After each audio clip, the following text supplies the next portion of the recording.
Hello guys and welcome back to the channel today. So today we're going to look at Palantir's very first commercial customer.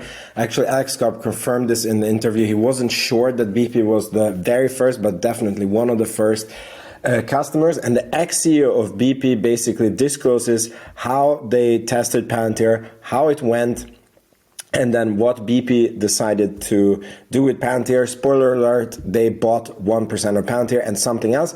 So we're going to look at this. This is very interesting for Palantir investors, and I'm going to give some commentary in the end. And if you like this video, the only thing I ask of you is make sure that you're subscribed. So let's begin the video. With that. Bob, what made you a believer?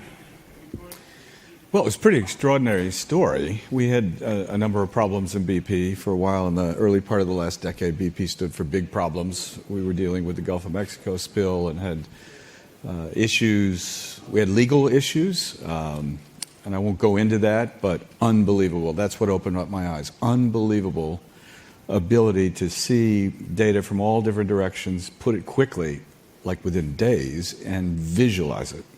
We realized how big our problems were at that point. But then I thought, this is amazing, because I used to be a production engineer in the North Sea, and I remember what it was like. You had your well file, and there was a geologist down the way, and it was offshore equipment data, 20 years of history on a well. I said, Alex, do you think your team could maybe simplify this process? So two intrepid Palantir people came in. I think they worked the weekend and came in, and they put this into some program you have. The engineers and the geologists and offshore were just amazed. It was suddenly like all that friction of getting all this stuff together to make decisions was done like that. So I thought, okay, let's expand this. Never wanted to make it a top-down initiative in the company. So pick different parts of BP around the world. It might have been retailing, what's on the stocking shelves. It might have been optimizing a refinery, going to places like Azerbaijan and sorting out something called sand control, which won't mean anything to most of you, but it's a big deal in oil and gas. And it just took off. And the engineers and the people who were all working on them always worked really well with your engineers. I guess you call them engineers or software engineers or smart people. Really smart people. And then we said, okay, let's try something new. We have a giant field in Oman that we've discovered, and we want to build it out. And what you would have done is you would have gotten engineers, put it all in a grid, and you had a plan to drill all the wells, and it'll be just like this, the flow lines and the facilities.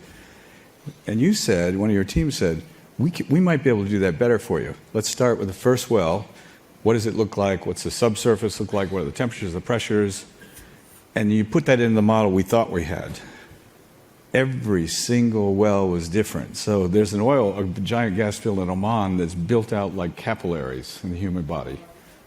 It was done half the time, much more efficient, great investment, and they helped us with that. So then, suddenly, I was faced in the company with everybody wanted to use Palantir because it was demand pull, and so we had to prioritize it.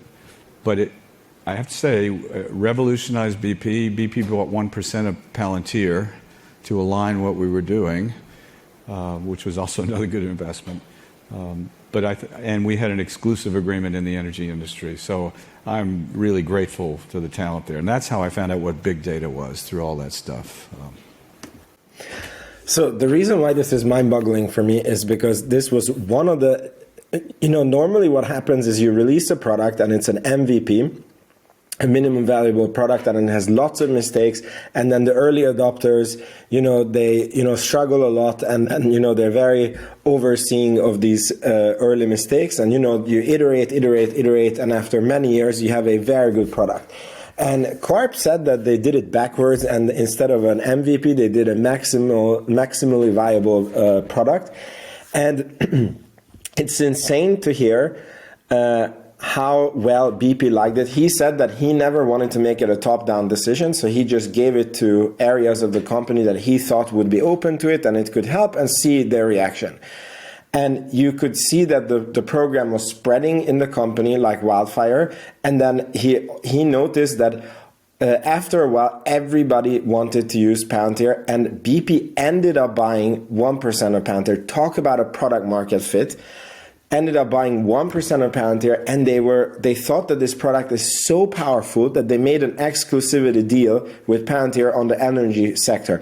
I wonder if that is still the case today. I wonder how long this exclusivity agreement lasted, but that is crazy from a first iteration of a product. So that just goes to show you that Palantir really has something that is different from what everybody's doing, and their product is really, really working. I mean, how much do you think that BP has saved on this oil rig that they built in half the time? I don't know anything about oil rigs, but I imagine that it's hundreds of millions of investments.